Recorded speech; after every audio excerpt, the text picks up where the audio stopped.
Nós vamos ouvir o Carlos Elias e depois o Nelson Rosenwald. Carlos Elias fala sobre contratos. Ele, Angélica Carlini, Cláudia Lima Marques e Carlos Rosic.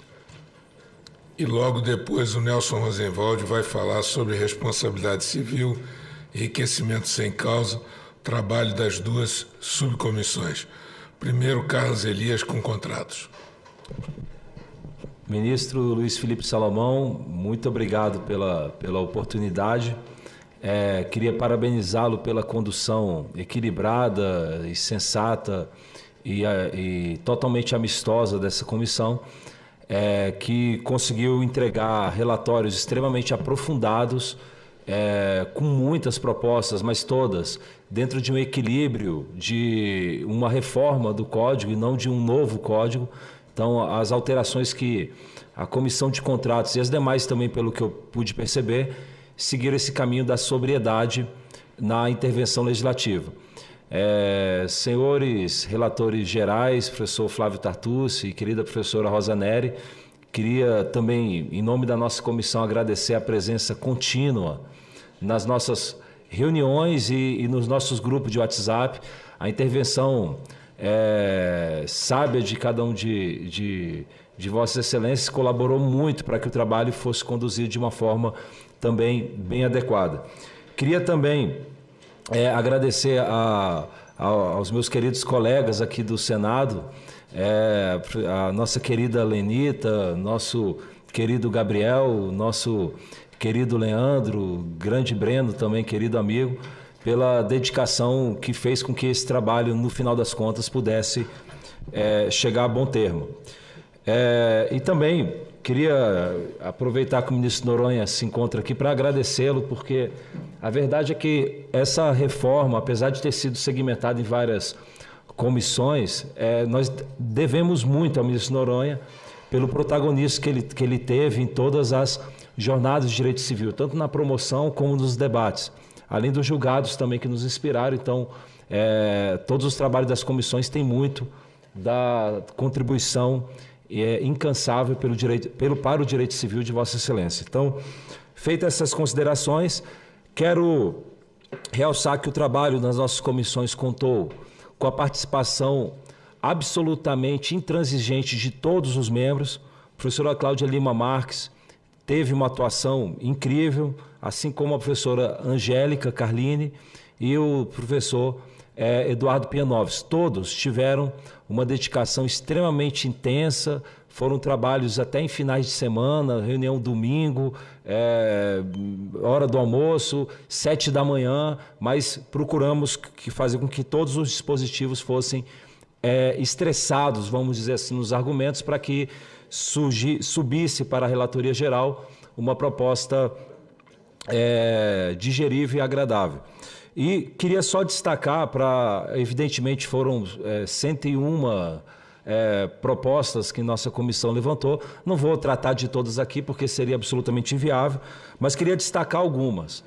E com uma advertência, não houve de nossa parte nenhum tipo de pretensão de cavalo de pau, vamos dizer assim, de inovar, de resetar toda a construção doutrinária, jurisprudencial até então. O que fizemos, na verdade, foi positivar aquilo que a jurisprudência já colocava, positivar práticas novas que estavam fora do alcance da lei e consertar uma outra imprecisão textual que nós tivemos na nossa legislação. Então, destaco aqui algumas propostas. Primeira delas, a proposta 2, a gente disciplinou os contratos coligados. Perceba que o Código de Defesa do Consumidor já faz referência também dentro da atmosfera do CDC, com a principiologia própria, e o Código Civil também deveria guardar uma certa aderência a essa nova realidade contratual. E basicamente a gente foi bem sóbrio apenas para dizer que é necessário que a interpretação dos contratos coligados seja feita de forma conjunta. Também, conceitos abertos como função social e boa-fé receberam de nossa parte ajustes, alguns cosméticos mais importantes para guiar a jurisprudência e a interpretação. Então, a proposta 3, por exemplo, realçamos na conceituação de função social, não só princípios interventivos, como solidariedade e meio ambiente, mas também outros liberais, porque a função social acaba sendo um amálgama de tudo isso, como a livre concorrência, por exemplo. Então, o respeito a direitos fundamentais também estão lá realçados. Também tratamos de contratos e de serviços e produtos simbióticos, recomendando e basicamente levando para a relatoria geral a ideia de que é salutar estabelecer que a interpretação sempre deve ser feita de acordo com a finalidade desses contratos que envolvem produtos e serviços simbióticos. A boa-fé também foi realçada, que ela tem que ser observada antes, durante e depois dos contratos. Já é pacífico isso, a responsabilidade pós-facto finito já demonstra que isso é pacificado.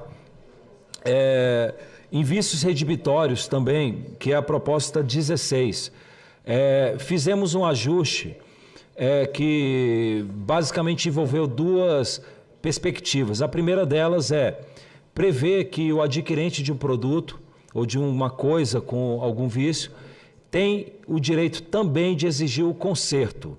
Isso, na verdade, o Código Civil argentino já prevê, o recente Código argentino, e a gente colocou também, mas com uma certa cautela, porque é evidente que quando nós compramos um veículo de um outro particular, exigir que ele promova o conserto, e seria uma fonte de litígio. Então, a gente previu essa possibilidade, mas expressamente deixamos claro que isso pode ser afastado. Então, quando o vendedor oferecer um carro, por exemplo, para venda, ele pode ressalvar, não será dado direito de conserto. Se houver algum vício, que seja outro caminho.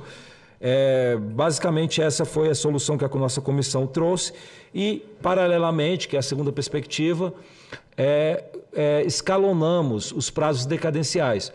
Porque a verdade é que há uma diferença olimpicamente gigante entre adquirir um tênis de R$100 e adquirir uma turbina de R$2 milhões. Os dois são bens móveis, mas colocar um prazo de 30 dias para vício, há um certo descolamento da realidade. Até porque o prazo para imóvel é de 1 ano. E perceba que uma turbina de 2 milhões vale muito mais do que um apartamento de R$300 mil. Então, escalonamos colocando 3 prazos. Prazo de 30 dias para bens móveis de valor inferior a 10 salários mínimos. E no que for superior, o prazo será de 6 meses, na verdade. E aí ficaria 1 ano ainda para imóveis. Então foi uma sugestão que levantamos diante dessa preocupação com a diferença de bens. Também, já aqui caminhando para o fim, mas queria realçar também que disciplinamos e aprimorando e inovando. Disciplinando a exceção de seguridade do 477, que estava com uma redação ligada apenas a um tipo de fato superveniente, que é o desfalque patrimonial. Na verdade, a exceção de seguridade é qualquer fato que possa causar dúvidas. Veja aí, por exemplo, a 123 milhas, que de repente passou a frequentar os noticiários e naturalmente causou insegurança para os adquirentes de produtos se seria cumprido ou não. O Código Civil prevê a exceção de segurança ou de seguridade, e a gente aprimorou o texto do 477. Isso está na proposta 29 e proposta 34. E, além disso, positivamos a quebra antecipada do contrato, com a redação também seguindo a melhor doutrina e a experiência de direito comparado.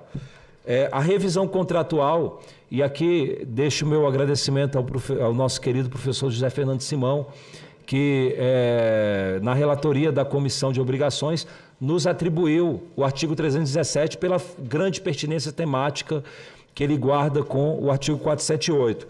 E, portanto, uniformizamos a redação e aprimoramos também para estabelecer a ocorrência de fato superveniente. No final das contas, acabou ficando uma mistura de várias teorias, mas nos parece que ficou de uma forma bem sensata a abordagem. Positivamos ainda a frustração do fim do contrato. A frustração do fim do contrato já era propalada como admitida em enunciados da Jornada de Direito Civil. a frustração do fim do contrato, na verdade, é o desenvolvimento inglês, eu diria, ou britânico, da nossa velha Rebus Sic Stantibus, e positivamos para que finalmente tenha um amparo na lei. E termino apenas com mais duas questões. Uma que é o artigo 496, é a proposta 35, que nos parece que é de muita importância social. Quando há compra e venda de pai para filho, a jurisprudência já é pacificada, no sentido de que só é anulável essa compra e venda sem o consentimento dos outros filhos, se foi feita a preço de banana, ou a preço desconectado do preço de mercado. O pai vende um apartamento de 1 milhão por míseros 10 mil reais. Essa diferença brutal de preço, evidentemente, é uma doação disfarçada. Há um prazo decadencial para tanto, para poder desfazer essa compra e venda. Perceba que a ideia do legislador em colocar um prazo decadencial é para proteger terceiros que vão adquirir aquele bem do efeito dominó. Então, imagine que eu venda o meu imóvel para o professor Flávio Tartucci, ou então vendo para o meu filho a preço de banana. Meu filho passa os 2 anos e vende o imóvel para um terceiro, e vende para a professora Rosa Neri. A professora Rosa Neri é uma terceira pessoa que adquiriu. Se fosse permitida a anulação daquela compra e venda, haveria um efeito dominó, e a professora Rosa Neri, diante da presunção relativa de fé pública, do registro público, perderia o imóvel que ela adquiriu por um problema entre partes. Então, basicamente, o que estabelecemos tudo bem, o prazo decadencial continua sendo de 2 anos para dar estabilidade para terceiros adquirentes, mas dentro de casa o problema não está descoberto e não está, portanto, consolidada aquela injustiça, porque estabelecemos expressamente que continua havendo o dever de colação daquela diferença. Já que é uma liberalidade, tem que colacionar. Então, se vender o apartamento de 1 milhão por 100 mil reais, há uma diferença de 900 mil reais, isso é liberalidade e, portanto, tem que ser colacionado. Na verdade, entendemos que isso já é aplicável hoje, mas a positivação será bem-vinda. E termino dizendo que no contrato de fiança também estabelecemos algumas regras e destaco uma regra há uma certa frouxidão legislativa em relação ao credor, que chega a beirar a arbitrariedade e, portanto, cortamos um pouco essa arbitrariedade estabelecendo o seguinte: caso, imagine que eu seja fiador de um irmão perante o Banco do Brasil, ou de um amigo perante o Banco do Brasil, de um empréstimo que ele contraiu, ou de uma locação que esse amigo celebrou. Se o meu amigo, que é o devedor, não paga a dívida, o banco ou o locador ou o credor terá o prazo de 90 dias para me comunicar, para me dizer que o barco está naufragando, que a água está subindo e está acabando, portanto, a dívida está aumentando, que aquele devedor está entrando em naufrágio patrimonial, que ainda há alguns bens para serem penhorados e quanto mais rápido for a execução, maior a chance de recuperação do crédito. E ele tem prazo de 90 dias para me comunicar. Se não comunicar, os encargos moratórios posteriores não poderão mais ser cobrados de mim.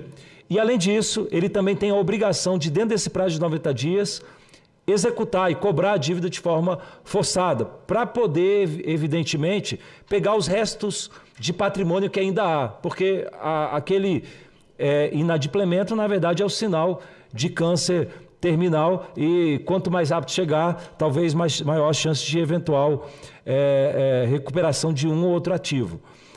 E, além disso, colocamos também a possibilidade de o fiador, caso esses 90 dias não sejam observados, como substituto processual, ele pode exercer a cobrança da dívida. Ele não tem que ficar esperando a metralhadora vir contra ele. Ele já pode ir logo, como substituto processual do credor, cobrar a dívida. Evidentemente, o patrimônio que ele penhorar não vai para o bolso do fiador. Ele, na verdade, depois vai entregar para aquele credor moroso que não quis entrar com a ação. Então, também colocamos essa previsão. Outras várias sugestões estão todas disponibilizadas no relatório.